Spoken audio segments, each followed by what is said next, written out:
ദൈവം എല്ലായ്പ്പോഴും നല്ലവനാണ്. എല്ലാവർക്കും എല്ലായ്പ്പോഴും നല്ലവനായ ദൈവമാണ്. ഇവൻ നമ്മുടെ ട്രബിൾ സമയത്തും നല്ലവനാണ്. ബൈബിളിൽ പറയുന്നത് God has power, God has wrath. ദൈവത്തിന് ശക്തിയുണ്ട്, ക്രോധമുണ്ട്. പക്ഷെ സ്നേഹത്തിൻ്റെ കാര്യത്തിൽ ഗോഡ് ഈസ് ലവ് എന്നാണ് പറയുന്നത്. ദൈവം സ്നേഹമാകുന്നു. അത് നമ്മുടെ ട്രബിളിലും ദൈവം നമ്മെ സ്നേഹിക്കുകയാണ്. നമ്മെ ശിക്ഷിക്കുമ്പോഴും ദൈവം സ്നേഹത്തിലാണ് നമ്മെ ശിക്ഷിക്കുന്നത്. അപ്പോൾ എല്ലായ്പ്പോഴും എല്ലാവർക്കും ദൈവം നല്ലവനാണ്. ഫസ്റ്റ് ഇവിടെ സൂചിപ്പിച്ച പോലെ രാവിലത്തെ നമ്മുടെ റിക്കി ഡിംഗ്ര ഇവിടെ പറഞ്ഞതുപോലെ സ്പിരിച്വൽ ഫാമിൻ, വലിയ ഒരു ആത്മീയ ക്ഷാമം, അല്ലെങ്കിൽ ആത്മീയ ശൂന്യത മനുഷ്യനുണ്ടാകുമ്പോഴാണ് ദൈവത്തെ അന്വേഷിച്ച് അവൻ പോകുന്നത്. നമുക്ക് തീർച്ചയായിട്ടും വചനത്തിലേക്ക് പോകാം. ഒരു വചനം നമുക്കിപ്പോൾ വായിക്കാം. ലൂക്കോസ് 19:9. യേശു അവനോട്, ഇവനും അബ്രഹാമിൻ്റെ മകനാകിയാൽ ഇന്ന് ഈ വീട്ടിന് രക്ഷ വന്നു. ഹല്ലേലൂയ. നമുക്ക് ഒരു മിനിറ്റ് പ്രാർത്ഥിക്കാം. ദൈവമായ കർത്താവേ, ഈ സമയത്ത് ഞങ്ങളങ്ങേ സ്തുതിക്കുന്നു, ഞങ്ങളങ്ങേക്ക് നന്ദി പറയുന്നു. കർത്താവിൻ്റെ വചനവുമായി തിരുസന്നിധിയിൽ അല്പനേരം ഞങ്ങൾ ഇരിക്കുമ്പോൾ ഞങ്ങളുടെ ജീവിതത്തിന് ഈ വചനം ഒരു രൂപാന്തരം സംഭവിപ്പിക്കണമേ എന്ന് അങ്ങയോട് ഞങ്ങൾ പ്രാർത്ഥിക്കുന്നു. ഈ വിശുദ്ധ പകൽക്കാലം ഞങ്ങൾക്ക് ഒരുമിച്ച് അവിടുത്തെ സന്നിധിയിലായിരിക്കുവാൻ ഇടയാക്കിയതിനെ ഓർത്ത് ഞങ്ങളങ്ങേ സ്തുതിക്കുന്നു. സർവ്വതും കാൽവറിയിൽ നമ്മുടെ പാപങ്ങൾക്ക് പരിഹാരമായി മാറിയ ഇന്നും ജീവിക്കുന്ന മരണത്തെ ജയിച്ചവനായ ക്രിസ്തയേശുവിൻ്റെ നാമത്തിൽ ഞങ്ങൾ ഒരുമിച്ച് പ്രാർത്ഥിക്കുന്ന കൃപയോടെ കേൾക്കുമാറാകണം. സ്വർഗ്ഗപിതാവേ, ആമേൻ, ആമേൻ. നിങ്ങൾക്ക് എല്ലാവർക്കും വളരെ സുപരിചിതമായ ഒരു വാക്യമാണ് ഇത്. യേശു അവനോട്, ഇവനും അബ്രഹാമിൻ്റെ മകൻ ആകയാൽ ഇന്ന് ഈ വീട്ടിൽ രക്ഷ വന്നിരിക്കുന്നു. ഇത് യേശു പറഞ്ഞത് നമുക്കറിയാം. സക്കായിയോട് യേശു പറഞ്ഞ ഒരു കാര്യമാണ്. നിങ്ങൾ ഓർക്കും, സക്കായിയുടെ മാനസാന്തരമൊക്കെ സൺഡേ സ്കൂൾ മുതലേ നിങ്ങൾ കേൾക്കുന്ന കാര്യമാണ്. എന്താണ് ഇനി അതിനകത്തുനിന്ന് കേൾക്കുവാനുള്ളത്? പ്രിയപ്പെട്ടവരെ, നമ്മുടെ ഇന്നത്തെ വിശ്വാസ ലോകത്ത് അനവധി മാനസാന്തരപ്പെട്ട വിശ്വാസികൾ എനിക്ക് പേഴ്സണലായിട്ടും അറിയാമെന്നോ ഒഫീഷ്യലിയും അൺഒഫീഷ്യലിയും ഒക്കെ പല ആളുകൂടെ സംസാരിക്കുമ്പോഴും ഒരു മാനസാന്തരത്തിനൊത്ത ഫലമാണോ അവർ പുറപ്പെടുവിക്കുന്നത്? തീർച്ചയായിട്ടും ഞായറാഴ്ച ദിവസം അവർ നല്ല ഫലം തന്നെ ചർച്ചിൽ പുറപ്പെടുവിക്കുന്നുണ്ട്. പക്ഷേ ഞായറാഴ്ച കഴിഞ്ഞേച്ച് അടുത്ത ഒരാഴ്ച ലോകത്ത് ജീവിക്കുമ്പോൾ എങ്ങനെയാണ് ഈ മാനസാന്തരപ്പെട്ട വ്യക്തി ജീവിക്കുന്നത് എന്നുള്ളത് വളരെ പ്രധാനപ്പെട്ട കാര്യമാണ്. സക്കായിയുടെ ഈ സ്റ്റോറിയിൽ നിന്ന് ഞാനിന്ന് നിങ്ങളോട് ഷെയർ ചെയ്യാൻ ഉദ്ദേശിക്കുന്നത്, ഇതുപോലെ ഒരു സ്പിരിച്വൽ ഫാമിൻ, ഒരു ആത്മീയ ശൂന്യത തൻ്റെ ജീവിതത്തിലുണ്ടായപ്പോഴാണ് ദൈവത്തെ അന്വേഷിച്ച് പോയത്. രണ്ടാമത്, മാനസാന്തരപ്പെട്ട ഈ സക്കായിയുടെ ജീവിതം തുടർന്ന് എങ്ങനെയായിരുന്നു എന്നുള്ളതാണ്. പ്രിയമുള്ളവരെ, സക്കായി എന്ന് പറയുന്നത് ഒരു യഹൂദനായിരുന്നു. ഇവിടെ അബ്രഹാമിൻ്റെ മകൻ എന്ന് കർത്താവ് അഭിസംബോധന ചെയ്യുമ്പോൾ ഒരു ജനറ്റിക്കായിട്ടുള്ള അബ്രഹാം യഹൂദനായിരുന്നു സക്കായിയെ. അപ്പം ആ യഹൂദൻ പാരമ്പര്യത്തിൽ വന്ന സക്കായി അല്ലെ അബ്രഹാമിൻ്റെ മകൻ എന്നല്ല അവിടെ അർത്ഥമാക്കുന്നത്.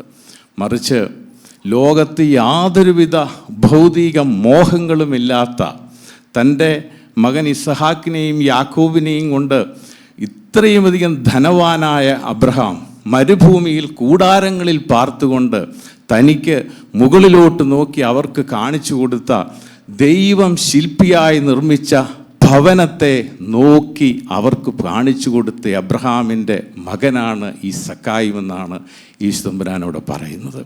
സക്കായി ഒരു യഹൂദനായിരുന്നു. സക്കായി ഒരു വലിയ ടാക്സ് കളക്ടർ, ഒരു ചുങ്കക്കാരനായിരുന്നു, വലിയ പ്രമാണിയായിരുന്നു. സക്കായി ഈ ടാക്സ് കളക്ഷൻ എന്ന് പറയുന്ന കളക്ടറെ അന്ന് ഈ യഹൂദന്മാർക്ക് തീരെ ഇഷ്ടമില്ലാത്തല്ലേ, വെറുക്കപ്പെട്ട ഒരു വിഭാഗമാണ്. കാരണം മറ്റൊന്നുമല്ല, കാരണം ഇവർ ടാക്സ് കളക്ട് ചെയ്യുന്നത് യഹൂദന്മാരുടെ ഇടയിൽ നിന്ന് തന്നെയാണ്. റോമൻ ഗവൺമെൻറ്റിന് വേണ്ടി യഹൂദന്മാരുടെ ഇടയിൽ നിന്ന് ടാക്സ് കളക്ട് ചെയ്യുന്ന ഈ സക്കായിയെ പോലെയുള്ള ഈ ചുങ്കക്കാരെ ഈ യഹൂദന്മാർക്ക് ഒട്ടും ഇഷ്ടമല്ലായിരുന്നു. അപ്പോൾ അവർ പാപികളുടെ കൂട്ടത്തിലാണ് അവരെ പെടുത്തിയിരുന്നത്.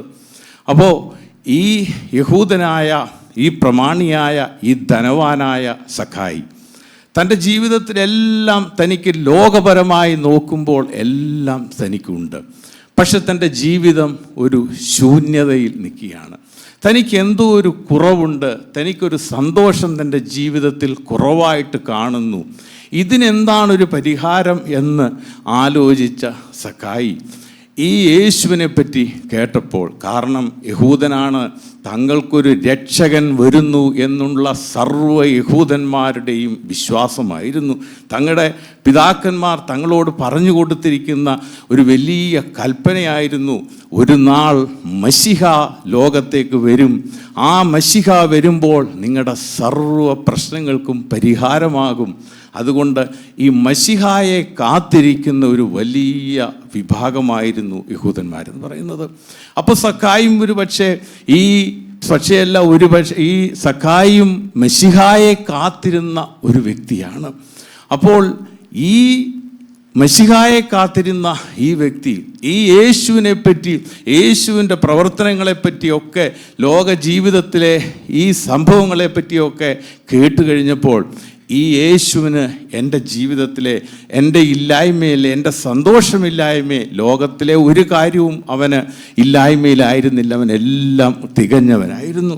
അവന് ധനമുണ്ടായിരുന്നു, അവന് പൊസിഷൻ ഉണ്ടായിരുന്നു, അവനെല്ലാം ചീഫ് ടാക്സ് കളക്ടറായിരുന്നു.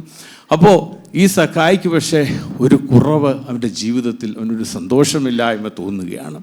അങ്ങനെ ഈ സഖായി തീരുമാനിച്ചു, ഈ യേശുവിനെ ഞാനൊന്ന് കാണട്ടെ, എനിക്കൊന്ന് കാണാൻ സാധിക്കുമോ? അങ്ങനെ ഈ യേശുവിനെ കാണുന്നതിനായാണ് ഈ സഖായി നേരെ യേശു വരുന്ന ഇരിഹോ എന്ന് പറയുന്ന ആ പട്ടണത്തിൽ യേശു വരുന്നു എന്നുണ്ടെന്നറിഞ്ഞ് അവൻ അങ്ങോട്ട് പോയത്. അവിടെ ചെന്നപ്പോൾ അവൻ്റെ ഒരു പ്രശ്നമാണ്, നമുക്കറിയാം, അവൻ്റെ ഒരു ഡെഫിഷ്യൻസിയാണ്, അവൻ്റെ ഒരു കുറവാണ്, അവന് നീളമില്ലായ്മ എന്ന് പറയുന്നത്. ഈ കുള്ളന്മാർ കുഴപ്പമാണെന്നുള്ളത് പൊതുവെ പറഞ്ഞ് കേൾക്കുന്നുണ്ട്. ഇപ്പം പറയുന്നത് നീളമുള്ളവരും കുഴപ്പമാണ്. പാസ്റ്ററെ അല്ല കേട്ടോ, സോറി. അപ്പോൾ ഈ നീളമില്ലായ്മ ഇവനൊരു വലിയ കുറവായിരുന്നു. കാരണം ഇവൻ മുമ്പോട്ട് ചെന്നപ്പോൾ ഇവൻ ഈ ആളുകൾ കാരണം ഇവന് മുമ്പോട്ട് പോകുവാൻ സാധിക്കുന്നില്ല. അപ്പം അവൻ എങ്ങനെയെങ്കിലും അവൻ എടുത്ത ആ എഫേർട്ടിനെ നമ്മൾ അപ്രീഷിയേറ്റ് ചെയ്യണം. എങ്ങനെയെങ്കിലും യേശുവിനെ ഒന്ന് കാണണം.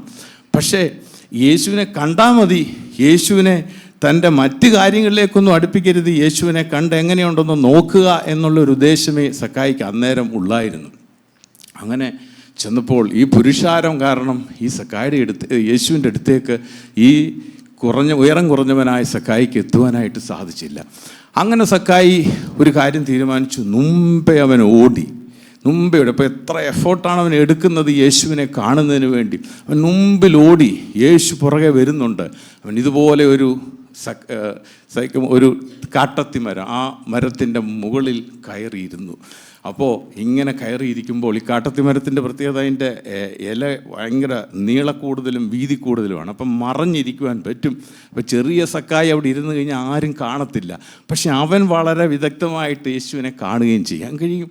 അപ്പോൾ അങ്ങനെ ഇവിടെ നിന്നെങ്ങാനും വീഴാതിരുന്ന ഭാഗ്യം, യേശുവിൻ്റെ കയ്യിലോട്ട് വീണേനെ. അപ്പോൾ ഈ സഖായി ഇങ്ങനെ കയറിയിരിക്കുമ്പോൾ ഈ യേശു അതുവഴി കടന്നു വരികയാണ്. യേശു കടന്നു വരുമ്പോൾ സഖായിയുടെ ആ ആഗ്രഹം, സഖായിയുടെ ആ എഫേർട്ട്, യേശുവിനെ കാണുന്നതിന് വേണ്ടി എടുത്ത ആ എഫേർട്ട്. അപ്പോൾ സഖായി ഇങ്ങനെ ഇരിക്കുമ്പോൾ യേശു വലിയ ഒരു ആരവത്തിൽ ജനക്കൂട്ടത്തിൻ്റെ അകമ്പടിയോടുകൂടി അതുവഴി കടന്നു വരികയാണ്. കറക്റ്റ് ഈ കാട്ടത്തിമരത്തിൻ്റെ സെൻറ്ററായപ്പോൾ യേശു മുകളിലോട്ടൊരു നോട്ടം നോക്കി. ഇതാണ് ദൈവകൃപ എന്ന് പറയുന്നത്. കാരണം യേശുവിനൊരു പക്ഷേ യേശുവിനെ ആത്മാവിൽ അറിയാമായിരിക്കും. പക്ഷേ യേശു എത്രയോ പേര് ചിലപ്പം പല മരങ്ങളിലും പല സ്ഥലങ്ങളിലും ഇരുന്ന് കാണും. ഇവരെ ഒന്നും യേശു നോക്കിയില്ല. യേശു നേരെ ആ സ്ഥലത്ത് വന്നപ്പോൾ എന്തിനാണ് ഒട്ടനെ മുകളിലോട്ട് നോക്കി ഈ സഖായിയെ കാണുമായിരുന്നു. ദൈവത്തിൻ്റെ വലിയൊരു കൃപയാണ്. ശരിക്കും നമുക്ക് ഓരോരുത്തർക്കും വേണ്ടത് ഇതാണ്, ഈ കൃപയാണ്. പരീശനും ചുങ്കക്കാരനും പോയി ദേവാലയത്തിൽ പ്രാർത്ഥിച്ചപ്പോൾ ഈ പരീശൻ പ്രാർത്ഥിക്കുന്നത് ഈ ചുങ്കക്കാരനെ പോലെ, അവനെ കുറ്റം പറഞ്ഞ് ഈ ചുങ്കക്കാരനെ പോലെ, ഈ പാപിയെ പോലെ ഒന്നും ഞാൻ ചെയ്യുന്നവനല്ല, ഞാൻ അത് ചെയ്യുന്നുണ്ട്, ഞാൻ ഉപവസിക്കുന്നുണ്ട്, പ്രാർത്ഥിക്കുന്നുണ്ട്, അത് കൊടുക്കുന്നുണ്ട്, ദശാംശം കൊടുക്കുന്നുണ്ട്, ഒക്കെ ഞാൻ ചെയ്യുന്നുണ്ട്, എവനെ പോലെ ഞാൻ അല്ല എന്ന്. പക്ഷേ ചുങ്കക്കാരനോ മുകളിലോട്ട് നോക്കുവാൻ പോലും ശക്തിയില്ലാതെ, Lord have mercy on me a sinner, മഹാപാപിയായ ട്രഡീഷണൽ ചർച്ചുകാർ കുറിയേ അലായിസോ എന്ന് പറയും. എന്ന് പറഞ്ഞാൽ, ദൈവമേ മഹാപാപിയായി എന്നോട് കരുണ കാണിക്കണമേ. ഈ കരുണയ്ക്ക് വേണ്ടിയുള്ള, ദൈവത്തിൻ്റെ ഈ കൃപയ്ക്ക് വേണ്ടിയുള്ള ഒരു പ്രാർത്ഥനയാണ്. ദൈവത്തിൻ്റെ കൃപ നമ്മുടെ മേൽ ചൊരിഞ്ഞാൽ നമ്മുടെ ജീവിതം മാറുകയാണ്. ഒരു യുവാവ് യേശുവിൻ്റെ അടുത്ത് ഒരിക്കൽ വന്നു. ഗുരു, നിത്യജീവൻ അവകാശമാക്കുവാൻ ഞാൻ എന്ത് ചെയ്യണം എന്ന് ചോദിച്ചു. അപ്പോൾ യേശു മറുപടി പറഞ്ഞു, നീ ന്യായപ്രമാണം അനുസരിച്ച് അല്ലെങ്കിൽ 10 കൽപ്പനകളനുസരിച്ച് ജീവിക്കുക എന്ന് പറഞ്ഞു. കാരണം ഈ 10 കൽപ്പനകൾ, ഈ ന്യായപ്രമാണം അനുസരിച്ച് ജീവിക്കുവാൻ ലോകത്തൊരു മനുഷ്യർക്കും സാധിക്കുകയില്ല. അതുകൊണ്ട് അവൻ യഥാർത്ഥത്തിൽ ആ മറുപടി കേട്ടപ്പോൾ അവൻ പറഞ്ഞു പോകേണ്ടത്, യേശുവേ ശരി, ഞാനത് ശ്രമിക്കാമെന്ന് പറഞ്ഞ് പിന്മാറി പോകേണ്ടതായിരുന്നു. പക്ഷേ അവൻ പറഞ്ഞത്, കർത്താവേ, അതൊക്കെ ഞാൻ എൻ്റെ ചെറുപ്പം മുതലേ ചെയ്യുന്നുണ്ട്, നിത്യജീവൻ അവകാശമാക്കുവാൻ ഇനിയും വേറെന്തെങ്കിലും കൂടെ ഞാൻ ചെയ്യാനുണ്ടോ എന്ന്. അപ്പോൾ കർത്താവ് ഈ യുവാവിനെ നോക്കി, അവനൊരു ധനികനായിരുന്നു, ഇവനെ നോക്കി ഇവനോട് പറഞ്ഞു, എങ്കിൽ നിന്നിലൊരു കുറവ് ഞാൻ കാണുന്നു, നീ നിനക്കുള്ളത് മുഴുവൻ വിറ്റ് ദരിദ്രന്മാർക്ക് കൊടുക്കുക, എന്നിട്ടെങ്കിൽ സ്വർഗത്തിൽ നിക്ഷേപം ഉണ്ടാവും, എന്നെ അനുഗമിക്കുക. പിന്നെ അവിടെ കുറേ കാര്യങ്ങൾ പറയുന്നുണ്ട്, ധനവാൻ സ്വർഗരാജ്യത്തിൽ പോകുന്ന കാര്യമൊക്കെ പറയുന്നുണ്ട്. അവസാനം അതിനകത്തൊരു കാര്യം ലാസ്റ്റ് പറയുന്നത്, നമ്മുടെ ശിഷ്യന്മാരൊക്കെ ഇത് കേട്ടുകൊണ്ടിരിക്കുകയാണ്. അപ്പോൾ ഇത് കേട്ടപ്പോൾ, ഇത്ര കഠിനമായ കാര്യമാണ്, നിനക്കുള്ളത് മുഴുവൻ വിറ്റ് ദരിദ്രന്മാർക്ക് കൊടുക്കുക എന്ന് പറയുന്ന ഈ വാക്യം കേട്ടപ്പോഴത്തേക്ക് പത്രോസ് കർത്താവിനോട് ചോദിച്ചു, യേശു, അങ്ങനെയെങ്കിൽ ആർക്ക് രക്ഷപ്പെടുവാൻ കഴിയും? നിൻ്റെ ഈ വാക്യങ്ങൾ അനുസരിച്ച് ജീവിക്കുക എന്ന് പറഞ്ഞാൽ ലോകത്ത് ആർക്ക് സാധിക്കും? അപ്പോൾ കർത്താവ് അവനെ നോക്കി, ഈ പത്രോസിനെ ഈ ശിഷ്യന്മാരോട് ഒരു മറുപടി പറഞ്ഞു, അത് ദൈവത്തിന് സാധ്യം, മനുഷ്യർക്ക് അസാധ്യം. എന്താണ് ദൈവത്തിന് സാധിക്കുന്നതും മനുഷ്യർക്ക് അസാധ്യമാകുന്നതും? നീ കൊടുത്താലും ഞാൻ ഇതിനകത്ത് ഒരു കാര്യം കൂടെ പറയാം. ഇപ്പോൾ കർത്താവ് പറയുന്നതിനകത്തെ നമുക്ക് ചിന്തിക്കുമ്പോൾ ഒരു ലോജിക്ക് കുറവ് അതിനകത്ത് കാണുന്നുണ്ട്. ഇപ്പോൾ കർത്താവ് പറഞ്ഞു, നീ നിനക്കുള്ളത് മുഴുവൻ വിറ്റ് ദരിദ്രന്മാർക്ക് കൊടുക്കുക. ഇപ്പം ഞാൻ എനിക്കുള്ളത് മുഴുവൻ വിറ്റ് ഒരാൾക്ക് കൊടുത്തെന്നിരിക്കട്ടെ, അപ്പോൾ സംഭവിക്കുന്നത് എന്തുവാ? ഞാൻ ദരിദ്രനും അവൻ ധനവാനുമായി മാറും. അപ്പോൾ അവനിത് ആപ്ലിക്കബിൾ അല്ലേ? ചിന്തയ്ക്ക് വേണ്ടി പറഞ്ഞതേ ഉള്ളൂ, അവനിത് ആപ്ലിക്കബിൾ അല്ലേ? പക്ഷെ കർത്താവ് ആദ്യമേ ഈ മനുഷ്യനെ നോക്കി അവനോട് എന്താണ് ചെയ്യേണ്ടെന്നുള്ളത് പറഞ്ഞു. അവനത് കേട്ടു പോകേണ്ടതിന് പകരം അവൻ റിബലിയസ് ആയിട്ട് തിരിച്ചു ചോദിക്കുക, ഇതൊക്കെ ഞാൻ എൻ്റെ ചെറുപ്പം മുതലേ ചെയ്തിട്ടുണ്ട്, ഇനി വേറെന്തെങ്കിലും ചെയ്യാനുണ്ടോ എന്ന് ചോദിച്ചതിൻ്റെ മറുപടിയാണ് പറഞ്ഞത്. അവസാനം ശിഷ്യന്മാർ ഈ കഠിന വാക്ക് കേട്ടിട്ട് ശിഷ്യന്മാർ ചോദിക്കുക, ആർക്ക് രക്ഷപ്പെടുവാൻ കഴിയും അങ്ങനെയാണെങ്കിൽ? പ്രിയമുള്ളവരെ, ഞാനൊരു കാര്യം പറയാം. കർത്താവ് നിങ്ങൾ കൊടുത്താലും കൊടുത്തില്ലെങ്കിലും, നിങ്ങൾ പകുതി കൊടുത്താലും മുഴുവൻ കൊടുത്താലും, എന്ത് ചെയ്താലും നിങ്ങൾ സ്വർഗത്തിലെത്തണോ വേണ്ടായോ എന്നുള്ളത് ആര് തീരുമാനിക്കും? ദൈവം തീരുമാനിക്കും. അതാണ് ദൈവത്തിൻ്റെ കൃപ എന്ന് പറയുന്നത്. നമ്മളിവിടെ താഴോട്ട് വരുമ്പോൾ സക്കായി കൊടുത്ത കാര്യങ്ങളൊക്കെ കാണുന്നുണ്ട്. അപ്പോൾ എത്രയോ പൗലോസ്ലിയ 27 കപ്പലുടമയുടെ മകനായിരുന്നു. ഒടുവിൽ അവസാനം ഈ പൗലോസ്ലിയ തൻ്റെ ജീവിതത്തിലെ എല്ലാം സുവിശേഷത്തിന് വേണ്ടി, തനിക്ക് കിട്ടിയത് മുഴുവൻ സുവിശേഷത്തിന് വേണ്ടി കൊടുത്ത വ്യക്തിയാണ്. അവസാനം പൗലോസ്ലിയ ഇടയ്ക്കൊരു വാചകം പറയുന്നുണ്ട്, ഞാനിപ്പോൾ സമൃദ്ധിയിലിരിക്കുവാനും ദാരിദ്ര്യത്തിലിരിക്കുവാനും ശീലിച്ചവനായിട്ട് മാറിയിരിക്കുന്നു. അപ്പോൾ ഏതവസ്ഥയിലിരിക്കുവാനും ശീലിക്കുന്ന ആ കർത്താവ്, പക്ഷേ എൻ്റെ കൃപ നിന്നോടുകൂടെ മതി എന്ന് കർത്താവ് പറയണം. അപ്പോൾ ഇവിടെ കർത്താവ് ഇവരോട് പറഞ്ഞു, നീ ദൈവത്താൽ ഇതെല്ലാം സാധ്യമാണ്, മനുഷ്യനത് അസാധ്യമാണ്. അപ്പോൾ നീ കർത്തൃകൽപ്പനയനുസരിച്ച് ജീവിച്ചാൽ മാത്രം മതി. ബാക്കി നീ സ്വർഗത്തിൽ എത്തണോ വേണ്ടായോ എന്നുള്ളത് ഹൃദയങ്ങളെ നോക്കുന്ന ദൈവം തീരുമാനിച്ചുകൊള്ളും. ഇത് കേട്ട് പത്രോസ് പറഞ്ഞു, നാഥ, ഞങ്ങളെല്ലാം ഉപേക്ഷിച്ച് നിന്നെ അനുഗമിക്കുന്നുവെന്ന്. ഞാൻ ഓർക്കും പത്രോസിനത് പറയാൻ എളുപ്പമാണ്. കാരണം പത്രോസിനൊരു മീൻ വിലയല്ലാതെ വേറെ ഒന്നും ഉപേക്ഷിക്കാനില്ല. അതുകൊണ്ട് എളുപ്പമായിരുന്നു പത്രോസിനത് പറയാനായിട്ട്. പക്ഷേ അത് കർത്താവ് ഓരോരുത്തരുടെയും ഹൃദയങ്ങളെ അറിയുന്നവനായ ദൈവമാണ്. ഇതിൻ്റെ ആറ്റിറ്റ്യൂഡാണ്. ഈ സക്കായിയുടെ കാര്യം നോക്കുക. ധനവാനായ സക്കായി ഏറ്റവുമധികം ധനമുള്ള ഈ സക്കായി തൻ്റെ ഈ ആത്മീയ ആ ശൂന്യത, അല്ലെ തൻ്റെ ആ ഭാരം, തനിക്ക് സന്തോഷമില്ലായ്മ എവിടെ കിട്ടുമെന്നറിഞ്ഞ് യേശുവിനെ തേടി അവൻ ഇറങ്ങിയതാണ്. അങ്ങനെ യേശുവിനെ കണ്ടു. യേശു അവനെ മുകളിലേക്ക് നോക്കി.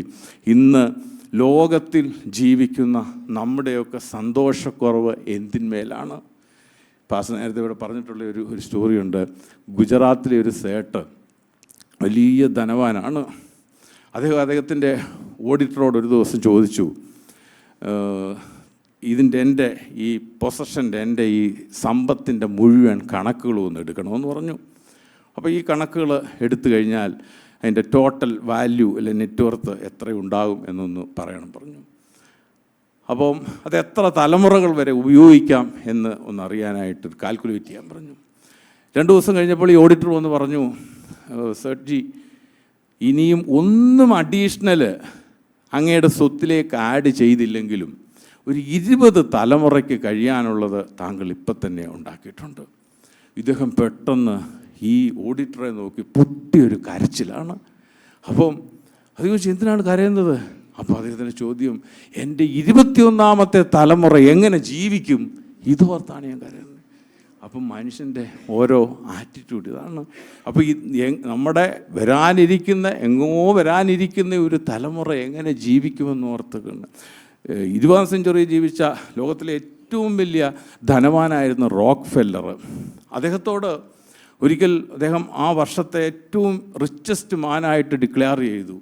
അപ്പോൾ അദ്ദേഹത്തോട് പത്രക്കാർ വന്ന് ചോദിച്ചു, താങ്കളാണ് ഏറ്റവും വലിയ റിച്ചസ്റ്റ് മാൻ, അതുകൊണ്ട് താങ്കളുടെ ജീവിതത്തിൽ താങ്കൾ സംതൃപ്തനാണോ എന്ന് ചോദിച്ചു. അപ്പം റോക്ക്ഫെല്ലർ പറഞ്ഞു, ഇല്ല, ഞാൻ സംതൃപ്തനല്ല. അതിൻ്റെ കാരണം എന്താണ്? അപ്പോൾ വേറെ അവനെപ്പോലെ എനിക്കും ധനവാനാകണമെന്ന് പറയാൻ ഇല്ലല്ലോ, അതിനപ്പുറത്തോട്ട് വേറെ ആളില്ല. അപ്പോൾ ഇവള് പറഞ്ഞു, കുറച്ചുകൂടെ പണം, കുറച്ചുകൂടെ മണി. അപ്പം ഒരു മനുഷ്യനും എത്ര സമ്പന്നനായാലും അവൻ്റെ ജീവിതത്തിൽ ഒരു സംതൃപ്തി ഉണ്ടാകുന്നില്ല. അപ്പം പ്രിയമുള്ളവരെ, എന്നാൽ ഈ ധനം ഒക്കെ ഉണ്ടായിട്ടും ഈ സക്കായി തൻ്റെ ജീവിതത്തിലെ ഈ ആത്മീയ, അല്ലെങ്കിൽ തൻ്റെ ജീവിതത്തിലുണ്ടായ ഈ ശൂന്യത, തൻ്റെ ജീവിതത്തിലുണ്ടായ ഈ കുറവ്, ഈ സന്തോഷമില്ലായ്മ പരിഹരിക്കുവാൻ യേശുവിനെ തേടി ഇറങ്ങിയ വ്യക്തിയാണ്. അപ്പോൾ ഈ യേശുവിനെ കാണുന്നതിന് വേണ്ടി കയറിയിരുന്ന സക്കായി ആ മരത്തിലിരിക്കുമ്പോൾ യേശു അതുവഴി കടന്നു വന്നു. ആ യേശു മുകളിലേക്ക് ഒരു നോട്ടം നോക്കി. ദൈവത്തിൻ്റെ വലിയ കൃപ. ഈ നോട്ടം നോക്കിക്കഴിഞ്ഞപ്പോൾ യേശു അവനെ പേർ ചൊല്ലിയാണ് വിളിക്കുന്നത്. സക്കായിയെ, അല്ലെ ധനവാനായെ, അല്ലെങ്കിൽ ചുങ്കക്കാര എന്നൊന്നുമല്ല യേശു വിളിക്കുന്നത്.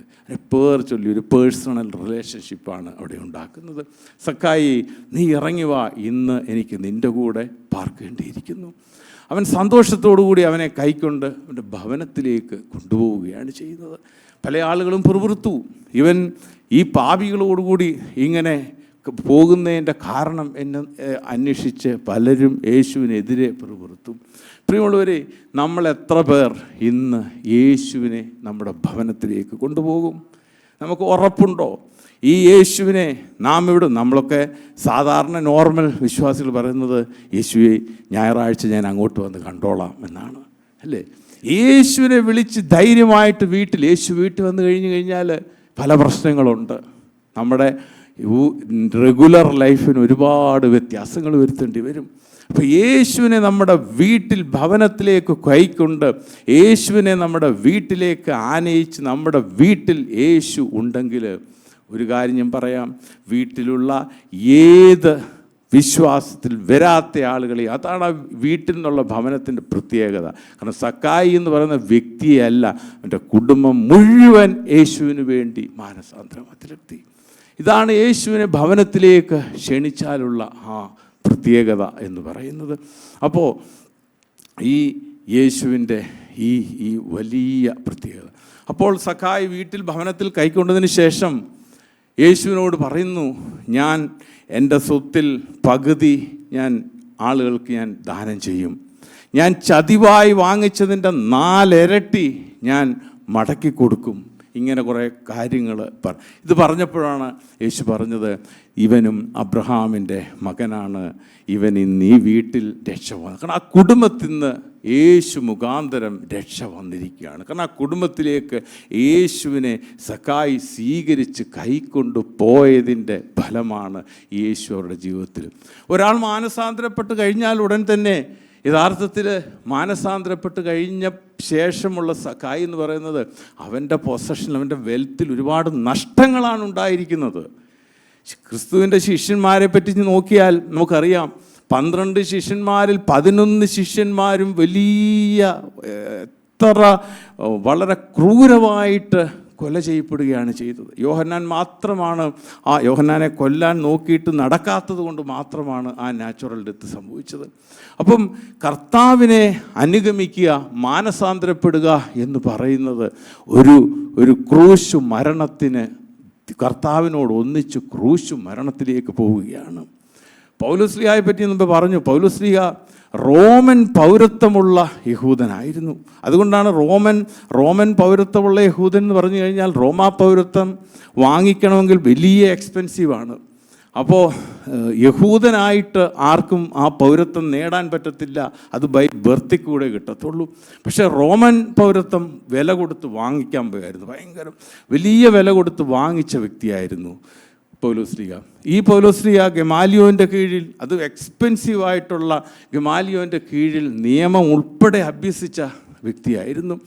ഈ ക്രിസ്തുമാർഗം സ്വീകരിച്ചില്ലായിരുന്നുവെങ്കിൽ റോമൻ ഗവൺമെൻറ്റിലെ ഒരു ഉന്നത പദവിയിൽ, ഒരു ഗവർണറോ ഉൾപ്പെടെയുള്ള പദവിയിൽ എത്തേണ്ട വ്യക്തിയായിരുന്നു പൗലോസ്ലീഹ. പക്ഷേ ഇതെല്ലാം തൻ്റെ ജീവിതത്തിൽ നഷ്ടപ്പെടുത്തിക്കൊണ്ടാണ് പൗലോസ് ഈ മാർഗം സ്വീകരിച്ചത്.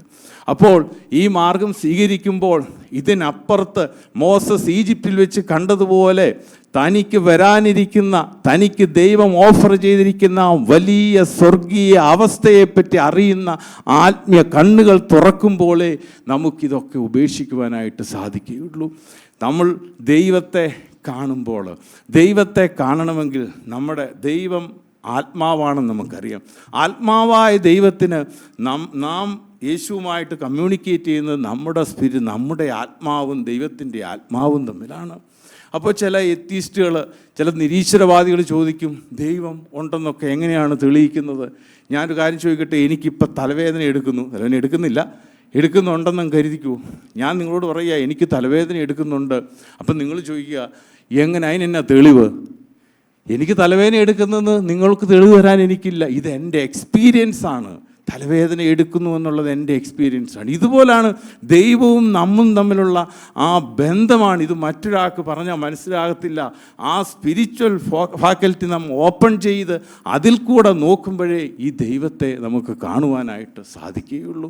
അങ്ങനെ ആ കണ്ണിൽ കൂടെ, ആ സ്പിരിച്വൽ ആത്മ കണ്ണിൽ കൂടെ ഈ അത്രയധികം ഹൃദയത്തിൽ യേശുവിനെ, എനിക്ക് എൻ്റെ ശൂന്യത മാറ്റുവാൻ, എൻ്റെ ഈ സന്തോഷമില്ലായ്മ നികത്തുവാൻ യേശുവിന് കഴിയുമോ എന്നുള്ള അവൻ്റെ വലിയ ആഗ്രഹം മുഖാന്തരം യേശുവിൻ്റെ മേൽ അവൻ അടുത്തതാണ്, യേശുവിനെ ആഗ്രഹിച്ചതാണ്. അങ്ങനെയുള്ള ഒരു മൈൻഡ് നമുക്കുണ്ടെങ്കിൽ തീർച്ചയായിട്ടും യേശു നിങ്ങളുടെ അടുത്തേക്കും വരും. തീർച്ചയായിട്ടും നമ്മുടെ അടുത്തേക്ക് വരും. ഞങ്ങൾ മാനസാന്തരപ്പെട്ടവരാണല്ലോ, പക്ഷെ മാനസാന്തരത്തിനൊത്തവണ്ണമുള്ള ഫലമാണോ നമ്മിൽ നിന്ന് പുറപ്പെടുന്നത് എന്ന് നാം പരിശോധിക്കേണ്ട സമയമാണ്. എൻ്റെ വസ്തുക്കൾ മുഴുവൻ ചതിവായിട്ട് വാങ്ങിച്ചത് ഉൾപ്പെടെയുള്ളത് തിരികെ മടക്കി നൽകാമെന്ന് പറഞ്ഞു. ഞാൻ ചോദിക്കട്ടെ, എങ്ങനെയാണ് ഈ സക്കായി ഇതൊക്കെ തിരികെ കൊടുത്തത്? സക്കായിയുടെ ചരിത്രം പഠിക്കുമ്പോൾ ഇത് സക്കായി തിരികെ കൊടുത്തത്, കാരണം പല മാർക്കറ്റുകളിലും പല സ്ഥലങ്ങളിലും അവന് ഇഷ്ടമുള്ളതാണ് പോയി വാങ്ങിക്കുന്നത്. കാരണം റോമൻ ഗവൺമെൻറ്റിൻ്റെ പീഡനം, അല്ലെങ്കിൽ ഇത് ചുങ്കം പിടിക്കുന്നവർക്ക് കിട്ടിയില്ലെങ്കിൽ ഭയങ്കരമായ മൃഗീയ പീഡനമാണ് കിട്ടുന്നത്. അതുകൊണ്ട് അവൻ ചോദിക്കുന്നത്, അല്ലെങ്കിൽ പിടിച്ച് പറിച്ച് വാങ്ങിച്ചു കളയും. അപ്പോൾ ഇങ്ങനെ വാങ്ങിച്ചതൊക്കെ, ചതിവായിട്ട് വാങ്ങിച്ചതൊക്കെ എങ്ങനെയാണ് സക്കായി മടക്കി നൽകിയത്? സക്കായിയുടെ ചരിത്രം പഠിക്കുമ്പോൾ ഈ സക്കായി തൻ്റെ മാനസാന്തരത്തിന് ശേഷം പിറ്റേ ദിവസം മുതൽ വെളിയിലോട്ട് ഇറങ്ങുകയാണ്. വെളിയിലോട്ട് ഇറങ്ങിയതിന് ശേഷം അവൻ പിരിച്ച പല ആളുകൾ കൂടുന്ന മാർക്കറ്റുണ്ട്. ഈ സ്ഥലങ്ങളിൽ പോയി അവനൊരു കൗണ്ടർ ഇടും. ഇത് സക്കായി, എൻ്റെ കയ്യിൽ നിന്ന് ചതിവായി വാങ്ങിക്കപ്പെട്ട മുഴുവൻ ആളുകൾക്കും ഇവിടെ വരാം. അവിടെ വരുമ്പോൾ അവരത് മുഴുവൻ ആ കണക്ക് പറഞ്ഞ്, പിന്നെ അവർ പറയുന്ന കണക്കാണ്. എങ്ങനെയാണ് സക്കായി അവരുടെ കയ്യിൽ നിന്ന് ചതിച്ചു വാങ്ങിച്ചോ അതുപോലെ ചിലരെ കബളിപ്പിച്ചിട്ടുമുണ്ട് സക്കായിയെ. വെറുതെ എൻ്റെ കയ്യിൽ നിന്ന് വാങ്ങിച്ചു എന്ന് പറഞ്ഞ് തിരികെ വാങ്ങിച്ചുകൊണ്ട് പോയിട്ടുണ്ട്. അപ്പോൾ സക്കായിക്ക് അതൊന്നും പ്രശ്നമല്ലായിരുന്നു. അങ്ങനെ ചോദിക്കുന്ന മുഴുവൻ കാര്യങ്ങളും സക്കായി തിരിച്ചു കൊടുത്തു. അതുകൊണ്ട് എങ്ങനെയാണ് വലിയൊരു സാക്ഷ്യത്തിൻ്റെ ഉടമയായിട്ടാണ് അവൻ ജീവിതകാലം ജീവിച്ചത്. ഹല്ലേലൂയ. ഇതാണ് ദൈവം നമ്മളിൽ നിന്ന് മാനസാന്തരപ്പെട്ട നമ്മൾ ഓരോരുത്തരും ഈ ലോകത്ത് ജീവിക്കേണ്ടത്. ഈ സാക്ഷിയുള്ള ഒരു ജീവിതമാണ് ജീവിക്കേണ്ടത്. സക്കായിയുടെ ജീവിതം, മാനസാന്തരത്തിന് ശേഷമുള്ള ഈ ജീവിതം കണ്ട് അനേകായിരങ്ങളാണ് യേശുവിനെ സ്വീകരിച്ചത്. കാരണം ഇവൻ എന്തു പറ്റി സക്കായിക്ക്? ഇവൻ ഇങ്ങനെ അല്ലായിരുന്നല്ലോ. അവൻ്റെ ജീവിതം മുഴുവൻ മാറി. യേശു എന്ന വ്യക്തിയെ കണ്ടുമുട്ടി കഴിയുമ്പോൾ നമ്മുടെ ജീവിതത്തിന് ഒരു മാറ്റം സംഭവിക്കുന്നില്ല എങ്കിൽ യഥാർത്ഥത്തിലുള്ള യേശുവിനെ നമ്മൾ കണ്ടുമുട്ടിയോ എന്നുള്ളത് നാം ആലോചിക്കണം. യേശുവിനെ നിങ്ങൾ കണ്ടുമുട്ടിയെങ്കിൽ നിങ്ങളുടെ മാനസാന്തരത്തിന് ശേഷമുള്ള, യേശുവിനെ കണ്ടുമുട്ടിയതിന് ശേഷമുള്ള നിങ്ങളുടെ അവസ്ഥ എന്ന് പറയുന്നത് ഏറ്റവും മാതൃകാപരമായിരിക്കും. മറ്റുള്ള മനുഷ്യർ നമ്മുടെ ആ പ്രവൃത്തി, നല്ല പ്രവൃത്തികൾ കണ്ട് അവരിലേക്ക് നമ്മൾ പിന്നെ പ്രസംഗിക്കുകയും ട്രാക്റ്റ് കൊടുക്കുകയും ഒന്നും ചെയ്തല്ല ആളുകൾ വരുന്നത്. നമ്മുടെ നെയ്ബേഴ്സ് നമ്മുടെ നല്ല പ്രവൃത്തി കണ്ട് ഇവരെങ്ങനെയാണ് ജീവിക്കുന്നതെന്നുള്ള ഇത് കണ്ടാണ് ഈ സാക്ഷ്യത്തിൻ്റെ ഉടമകളായിട്ട് വേണം നമ്മൾ ലോകത്ത് ജീവിക്കുവാൻ.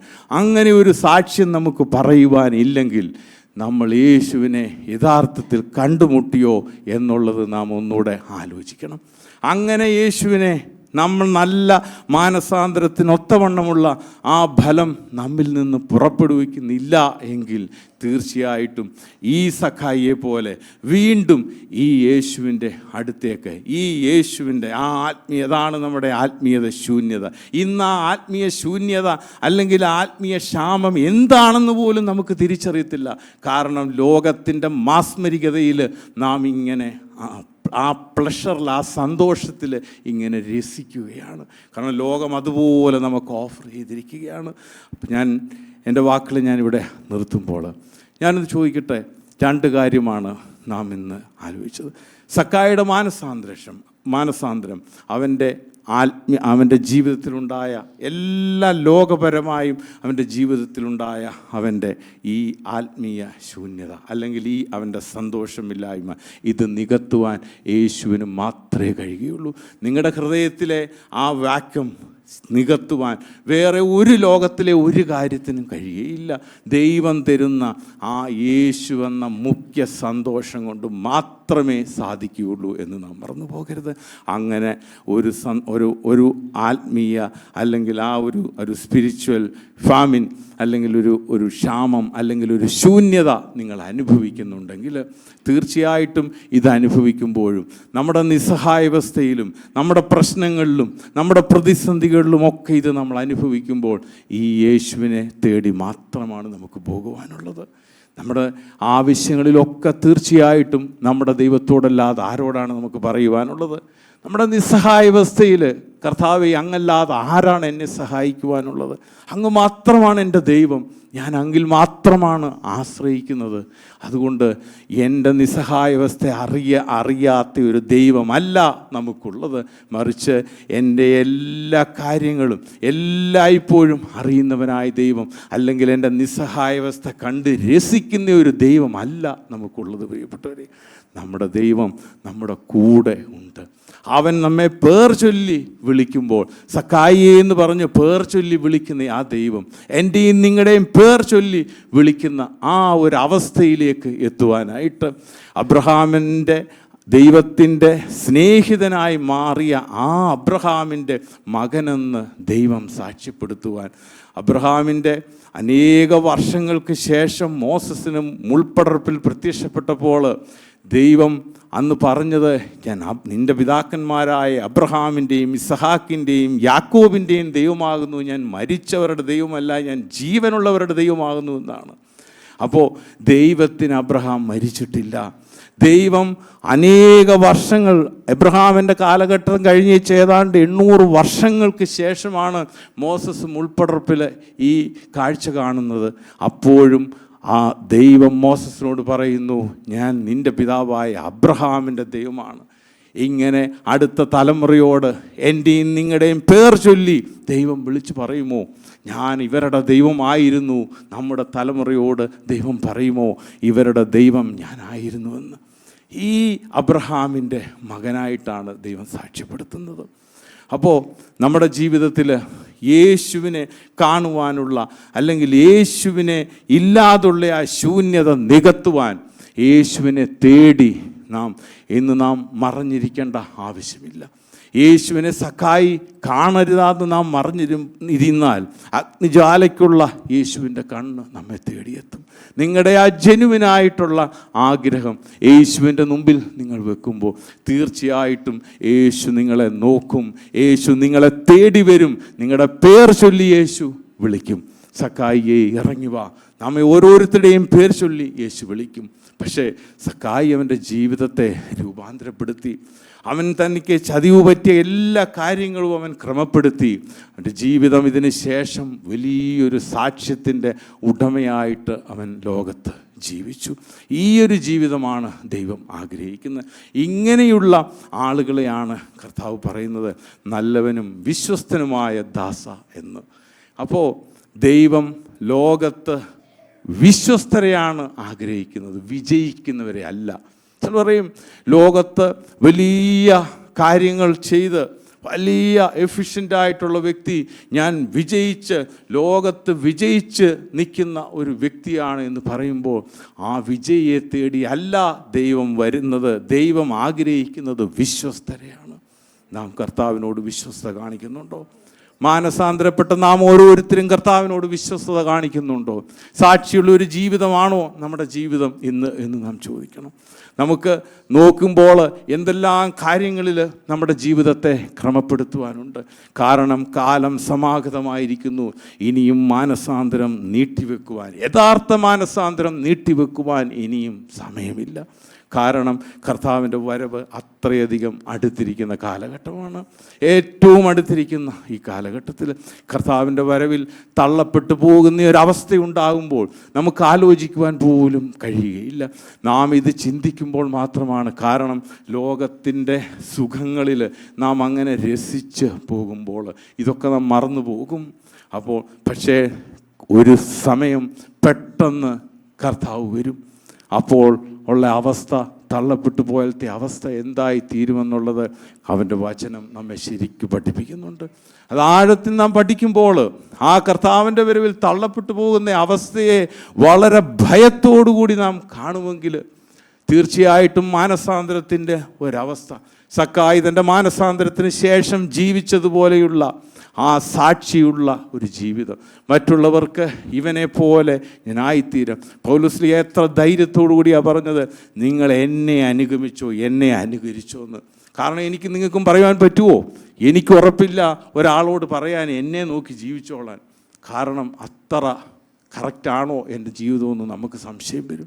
പ്രിയമുള്ളവരെ, ആ ജീവിതത്തിനായിട്ടാണ് കർത്താവ് ആഗ്രഹിക്കുന്നത്. ഇനിയും നമുക്ക് മുമ്പിൽ സമയമില്ല. കർത്താവ് വന്നു കഴിയുമ്പോൾ പിന്നെ നാം ആലോചിച്ചിട്ട് ഒരു കാര്യവുമില്ല. അപ്പോൾ അതുകൊണ്ട് എൻ്റെ വാക്കുകളെ ഇവിടെ നിർത്തുന്നു. പ്രിയമുള്ളവരെ, ഒരു യഥാർത്ഥ മാനസാന്തരത്തിൻ്റെ ആ അനുഭവത്തിലേക്ക് വന്ന് വിശ്വസ്തരായ ദൈവത്തോട് വിശ്വസ്തത കാണിച്ച് ജീവിച്ച് ലോകത്തിൽ അനേകർക്ക് സാക്ഷിയുള്ള ഒരു ജീവിതം പകർന്നു നൽകി അങ്ങനെ വലിയൊരു സാക്ഷ്യത്തിൻ്റെ ഉടമകളാക്കി സ്വർഗത്തിലേക്ക് പോകുവാൻ ദൈവം ഓരോരുത്തരെയും സഹായിക്കട്ടെ എന്ന് പ്രാർത്ഥിക്കുന്നു. ഇന്നത്തെ ഈ സന്ദേശം നിങ്ങൾക്ക് അനുഗ്രഹമായി തീർന്നു എന്ന് ഞങ്ങൾ ആത്മാർത്ഥമായി വിശ്വസിക്കുന്നു. ഇതുപോലെയുള്ള അനുഗ്രഹിക്കപ്പെട്ട സന്ദേശങ്ങൾ തുടർന്നും കേൾക്കുവാൻ ദയവായി ഞങ്ങളുടെ ഈ ചാനൽ നിങ്ങൾ സബ്സ്ക്രൈബ് ചെയ്യുക. അതിലൂടെ നമ്മുടെ രക്ഷിതാവും കർത്താവും വീണ്ടെടുപ്പുകാരനുമായ യേശു കർത്താവുമായിട്ടുള്ള ദൃഢമായ ബന്ധത്തിൽ വളരുവാൻ അത് കാരണമായി തീരട്ടെ എന്ന് ഞങ്ങൾ പ്രാർത്ഥിക്കുന്നു. മറക്കാതെ ഇപ്പോൾ തന്നെ സബ്സ്ക്രൈബ് ചെയ്യൂ. ദൈവം നിങ്ങളെ അനുഗ്രഹിക്കുമാറാകട്ടെ.